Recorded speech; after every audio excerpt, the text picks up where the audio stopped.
Bonjour. Aujourd'hui, je vais parler du groupe alterné AN, qui est un sous-groupe du groupe symétrique SN. SN, c'est le groupe de toutes les permutations de l'ensemble 1N, et il est muni de la loi de composition de permutation. Donc SN, c'est l'ensemble des bijections de cet ensemble-là dans lui-même, et la loi là-dessus, c'est la composition. Et AN, c'est un sous-groupe de SN, donc je vais rappeler tout de suite c'est quoi AN, et on va montrer que AN est engendré par les cycles de longueur 3. D'abord, rappel les notations. Quand je fixe un N, et je travaille dans SN, qui est les bijections de cet ensemble, un N dans lui-même. Donc si j'écris un truc comme ça, donc par exemple 1, 2, ou par exemple 2, 3, 4, ça veut dire quoi? Donc le 1, 2, c'est la bijection de l'ensemble dans lui-même, qui envoie 1 à 2, qui envoie 2 à 1, et qui laisse tous les autres éléments fixes. S'il y en a d'autres, donc si n plus grand que 2, il y aura d'autres, et ils sont laissés fixes. Donc cette notation-là, c'est la notation d'une bijection de l'ensemble dans lui-même, qu'on appelle la transposition, 1, 2. Donc on envoie 1 à 2, 2 à 1, et garde tous les éléments, les autres éléments à leur place. Et on voit que cette bijection, si je la compose avec elle-même, j'aurai l'application identée, parce que j'aurais envoyé 1 à 2, puis le 2 à 1, donc j'aurais dans la composition envoyé 1 à 1, pareil 2 à 2, et les autres sont de toute façon laissés fixes. 2, 3, 4, c'est quoi? Donc c'est la bijection de l'ensemble, donc on suppose qu'on sait dans quel ensemble on travaille, parce que le n est fixé, et c'est la bijection qui fait quoi? Elle envoie 2 à 3, 3 à 4, 4 à 1, et laisse tous les autres éléments fixes. Donc ça renvoie 2 à 3, 3 à 4, 4 à 2, et les autres sont fixés, donc ça envoie 1 à 1, ça envoie 5 à 5, bon si n est plus grand que 5, 5 est dans l'ensemble, ça envoie 5 à 5, donc ça laisse tous les autres éléments fixes. Ça, je l'appelle un cycle de longueur 3, donc toutes les applications de cette forme-là, par exemple l'application 1, 5, 7, entre parenthèses, envoie 1 à 5, 5 à 7, 7 à 1, laisse les autres éléments fixes, ça c'est ce qu'on appelle, c'est un cycle de longueur 3. Donc toutes les bijections de cette forme-là, on les appelle cycles de longueur 3, mais pareil, je peux considérer les cycles de longueur 4, ou de longueur 5, etc. Et les cycles de longueur 2, on les appelle transpositions. Et on a un résultat qui dit que dans SN, toute permutation, c'est-à-dire toute bijection, est la composée de transpositions.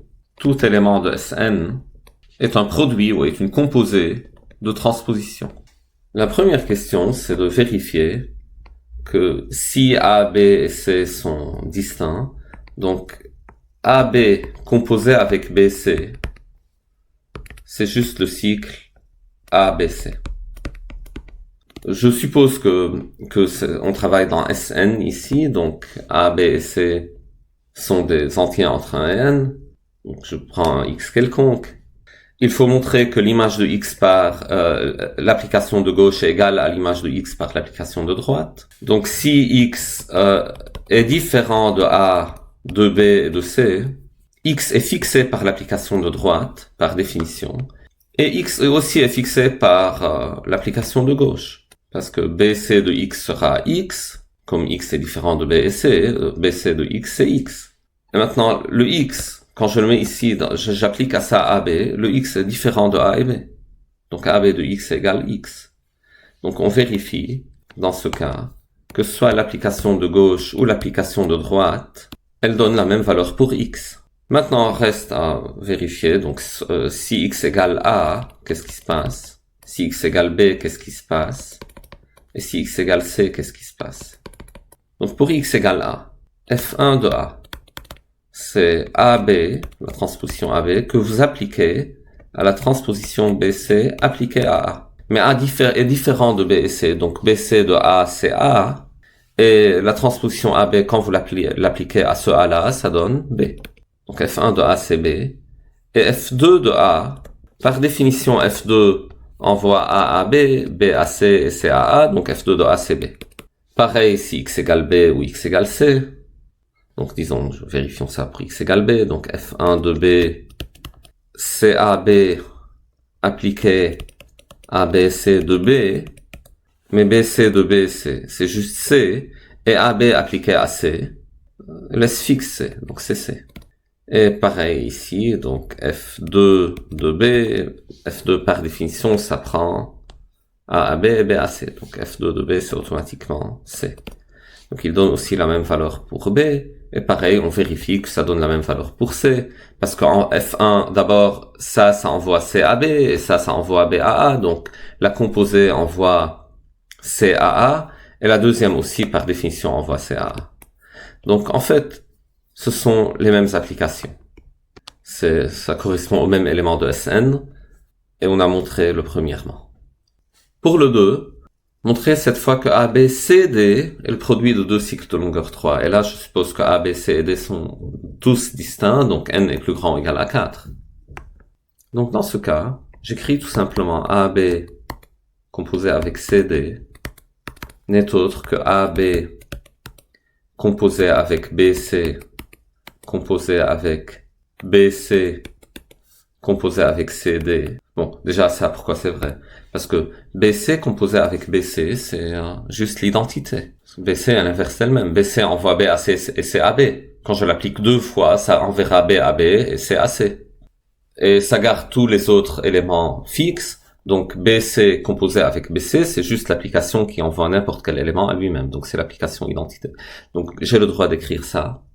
Et maintenant, comme la composée d'application est associative, donc je peux mettre des parenthèses ici. Et d'après la question 1, AB composé avec BC, c'est un cycle de longueur 3. Donc c'est le cycle ABC que je compose avec le cycle BCD. Et donc la composée de deux transpositions de cette forme-là est égale à la composition, au produit de deux cycles de longueur 3. Et maintenant la question 3. Que AN est engendré par les cycles de longueur 3. Déjà c'est quoi AN? AN, ce sont les éléments de Sn qui sont des composés d'un nombre pair de transpositions. Vous voyez, on a vu déjà que pour toute permutation, pour toute bijection sigma de Sn, sigma s'écrit comme composé de transposition. Maintenant, AN, ce sont les sigmas où il y a un nombre pair de transpositions qui apparaissent. Donc AN, ce sont les sigmas qui sont des produits d'un nombre pair de transpositions. C'est la définition de AN, le groupe alterné.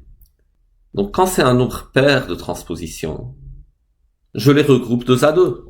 Donc un élément de AN est la composée de permutation de la forme AB, CD. Un certain nombre de trucs de cette forme-là, AB, CD. Avec AB, CD tous 2 à 2 distincts ou pas. Maintenant, s'ils sont tous 2 à 2 distincts, on est dans le cas 3. Et ce terme-là, c'est un produit de deux cycles de longueur 3. S'ils sont pas tous 2 à 2 distincts, s'il y a un élément ici qui apparaît là aussi, donc supposez que le B est égal à C, donc ici le C c'est égal à B, donc ça sera un cycle de longueur 3. Donc ça c'est A, B, D, et on est dans le cas premier. Maintenant, si vous avez deux éléments en commun, donc l'élément ici c'est le même que celui ici, mais aussi le A égale D, disons, par exemple, quelque chose comme ça. Vous avez AB composé avec BA. Dans ce cas, AB et BA, c'est juste la transposition composée avec elle-même, c'est l'identité. Donc je l'enlève de l'écriture de sigma. C'est juste j'écris sigma comme composé de trucs de cette forme-là, et si l'identité est l'une telle, je peux l'enlever. Et voilà, ce sont tous les cas, parce que A ne peut pas être égal à B. Quand j'écris AB, par définition, c'est A différent de B. Les éléments qui sont laissés fixes par un cycle ne sont pas écrits dans le cycle. Donc si le cycle envoie A à A, j'écris pas A à. Donc dans la notation, A est différent de B et C est différent de D, toujours. Et voilà, c'est notre conclusion. Tout élément de AN est le produit d'un produit de cycle de la forme A, B, C, D, avec A différent de B, C différent de D. Donc un sigma dans AN, c'est la composée de trucs de cette forme-là. Et chacun des trucs de cette forme-là, c'est soit un cycle de longueur 3, soit la composée de deux cycles de longueur 3. Et donc en tout et pour tout, le sigma, c'est la composée de cycles de longueur 3. Et donc l'ensemble des cycles de longueur 3 engendre le groupe AN. En fait, AN est un groupe, on vérifie, c'est un sous-groupe distingué de Sn. C'est le noyau de la signature. C'est pour ça qu'il est distingué. Et si Sn a n factoriel éléments, alors An a n factoriel sur 2 éléments.